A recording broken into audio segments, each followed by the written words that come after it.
ഓടിപ്പോകാം നമുക്ക്. അത് ശരിയാ, വരൂ നമുക്ക് പോകാം. എടാ ജോണി, ഇമ്മാനുവേലേ, നമ്മളെന്ന് ശകലം നേരത്തെയാണല്ലോ. കുറച്ചു നേരം ഇവിടെ ഇരിക്കാം. ഞാൻ തളർന്നുപോയി, എന്നത്തെയും പോലെയല്ല. ഓക്കേടാ, നമുക്കപ്പോ ഇവിടെ ഇരിക്കാം. ഞാനും എന്തോ ഇന്ന് നീ പറഞ്ഞത് ഉചിതമായ ഒരു ഐഡിയ ആണ്. പിന്നെ വാ. നല്ലൊരു കാറ്റും കൂടെ അടിച്ചിരുന്നെങ്കിൽ. അതേടാ, ഇന്ന് നല്ലൊരു സുഖം നമുക്ക് കിട്ടുമായിരുന്നു അല്ലേ? അതേടാ ഇമ്മാനുവേലേ. ഇന്ന് എന്താണോ അല്ലേ മിമ്മി ചേച്ചി നമുക്ക് പറഞ്ഞു തരാൻ ഉദ്ദേശിക്കുന്ന കഥയാണോ വിശുദ്ധനാണോ? എനിക്കറിയില്ല, എനിക്ക് തോന്നുന്നു വിശുദ്ധനായിരിക്കുമെന്ന്. ജോണി, സമയമായടാ, നമുക്ക് പോകാം. ഓക്കെ, വരൂ. സ്പീഡിൽ നടക്കൂ, പെട്ടെന്ന് പോകണ്ടേ? അതേടാ ജോണി, പെട്ടെന്ന്. നീ സാറേ വിളിക്ക്, ഞാൻ ഇറങ്ങട്ടെ. ഇന്ന് ഏത് കഥയാണ് നമുക്ക് പറഞ്ഞു തരുന്നത്? കഥയാണോ വിശുദ്ധനാണോ? ഞാൻ വളരെ ആകാംക്ഷയിലാണ് കേട്ടോ. അതേ ചേച്ചി, ഏത് കഥയാ? ഞാനും ആകാംക്ഷയിലാണ്. ഞാനും. ആ ചേച്ചി, ഞങ്ങൾ എല്ലാവരും എത്തിയിട്ടുണ്ട് കേട്ടോ. ഇന്നേ ചേച്ചി, വിശുദ്ധ പീറ്ററിനെ കുറിച്ച് ചേച്ചി ഒന്ന് പറഞ്ഞു തരൂ. എനിക്കറിയണമെന്ന് വലിയ ആഗ്രഹമുണ്ട്. ആ, എനിക്ക് അറിയാം. ജനുവരി 9 തിരുനാൾ ആഘോഷിക്കുന്ന സെബാസ്റ്റ്യനിലെ വിശുദ്ധ പീറ്ററിനെ കുറിച്ചല്ലേ പറയുന്നത്? അതേ ചേച്ചി, അത് തന്നെ. അതിനെന്താ, ചേച്ചി പറഞ്ഞു തരാമല്ലോ. വിശുദ്ധ പീറ്റർ ജനിച്ചത് വിശുദ്ധരുടെ ഒരു കുടുംബത്തിലാണ്. ഏഷ്യ മൈനറിലെ കേസറിയായിൽ മാതാപിതാക്കൾ വിശുദ്ധ ശ്രേഷ്ഠ ബേസിലും വിശുദ്ധ എമിലിയായും.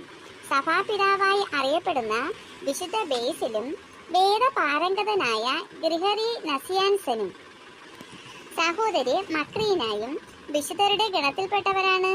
ഇവരുടെ മാതാമഹി മക്രീന ശ്രേഷ്ഠയും ഒരു വിശുദ്ധയുമാണ്. പീറ്റർ ജനിക്കുന്നതിന് മുൻപോ ജനിച്ച ഉടനെയോ പിതാവ് മരണമടഞ്ഞു.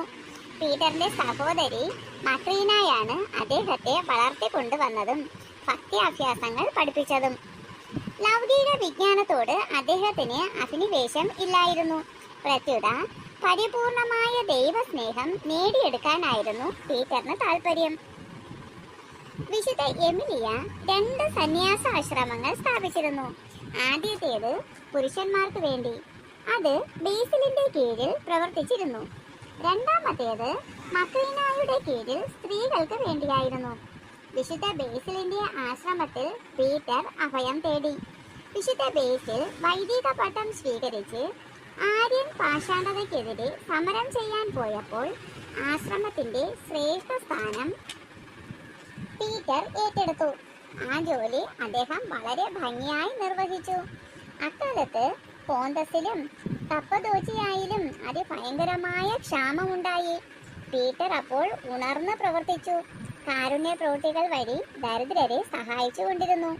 ആശ്രമത്തിലും സ്വഭവനത്തിലും തനിക്കുണ്ടായിരുന്നതെല്ലാം വിറ്റ് അദ്ദേഹം ദരിദ്രർക്ക് കൊടുത്തു. സഹോദരൻ ബേസിൽ കേസറിയായിലെ മെത്രാനായപ്പോൾ പീറ്ററിന് വൈദിക പട്ടം കൊടുത്തു. ബേസിൽ 379 മരിച്ചതിന് ശേഷം പീറ്റർ അർമീനിയായിൽ സെബാസ്റ്റ്യനിലെ മെത്രാനായി അഭിഷേകം ചെയ്യപ്പെട്ടു. സെബാസ്റ്റ്യനിൽ അദ്ദേഹത്തിന്റെ മുൻഗാമി ഒരു പാഷാണ്ഡനായിരുന്നതുകൊണ്ട് രൂപതയിൽ ജനങ്ങളെ ബോധവൽക്കരിക്കാനും സത്യവിശ്വാസം നിലനിർത്താനും പീറ്ററിന് നന്നായി അധ്വാനിക്കേണ്ടി വന്നു. സ്വന്തം സഹോദരന്മാരായ വിശുദ്ധ ബേസിലും ഗ്രിഗറി നസിയാൻസനും കഴിഞ്ഞാൽ പിന്നെ വാഗ്വിലാസത്തിലും പാണ്ഡിത്യത്തിലും പീറ്ററിന്റെ ഒപ്പം നിൽക്കാൻ അക്കാലത്ത് വേറെ ആരും ഉണ്ടായിരുന്നില്ല. AD 381 കോൺസ്റ്റാന്റിനോപ്പിളിൽ നടന്ന പൊതു സൂനഹദോസിൽ പീറ്റർ സജീവമായി പങ്കെടുത്തിരുന്നു. മാസിഡോണിലെ പാഷാണ്ഡതയെ മറ്റു മെത്രാന്മാരോടൊപ്പം ശപിക്കുകയും ചെയ്തു. AD 387 391 പീറ്റർ ചരമമടഞ്ഞുവെന്ന് കരുതപ്പെടുന്നു. അദ്ദേഹം മരിച്ചപ്പോൾ മുതൽ ജനങ്ങൾ അദ്ദേഹത്തെ വണങ്ങാൻ തുടങ്ങിയിരുന്നു. അദ്ദേഹത്തിന്റെ സഹോദരൻ ഗ്രിഗറി നസിയാൻസൻ അഭിപ്രായപ്പെട്ടിരിക്കുന്നത് അറിയാമോ എന്താണെന്ന്? സഹോദരി മക്രീന പീറ്ററിനെ പഠിപ്പിച്ച എളിമയും വിശുദ്ധിയുമാണ് അദ്ദേഹത്തെ വിശുദ്ധ പദവിയിൽ എത്തിച്ചത്.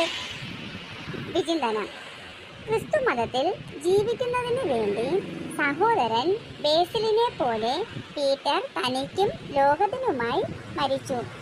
നമുക്കും ലൗകിക വസ്തുക്കളോടുള്ള അമിതമായ താല്പര്യം ഉപേക്ഷിക്കാം. വിശുദ്ധനെ പോലെ നല്ലൊരു ജീവിതം നേടിയെടുക്കുകയും ചെയ്യാം. താങ്ക് യു ചേച്ചി. ഞാൻ കുറച്ച് നാളായി ആഗ്രഹിക്കുന്നു ഈ വിശുദ്ധനെ കുറിച്ച് കേൾക്കണമെന്ന്. ചേച്ചിക്ക് എല്ലാ വിശുദ്ധന്മാരെ കുറിച്ചും അറിയാമല്ലേ? വലിയ വലിയ സന്തോഷമുണ്ട് ചേച്ചി ഇത് പറഞ്ഞു തന്നതിൽ. Thank you. താങ്ക് യു ഒന്നും പറയണ്ടടാ, ചേച്ചിക്ക് വലിയ ഇഷ്ടമാ വിശുദ്ധന്മാരെ കുറിച്ച് നിങ്ങൾക്ക് പറഞ്ഞു തരാൻ. ചേച്ചി, നമ്മൾ നാളെയും വരും കേട്ടോ. അതെ, ഞാനും. അപ്പൊ നമുക്ക് എല്ലാവർക്കും പോയാലോ വീട്ടിലേക്ക്? എല്ലാവർക്കും എന്റെ ചേച്ചി പറഞ്ഞ കഥ ഇഷ്ടമായോ? ഇഷ്ടമായെങ്കിൽ ലൈക്ക് ചെയ്യുക, ഷെയർ ചെയ്യുക, സബ്സ്ക്രൈബ് ചെയ്യുക, കമന്റ് ചെയ്യുക. ഇതൊന്നും ആരും മറക്കരുത്.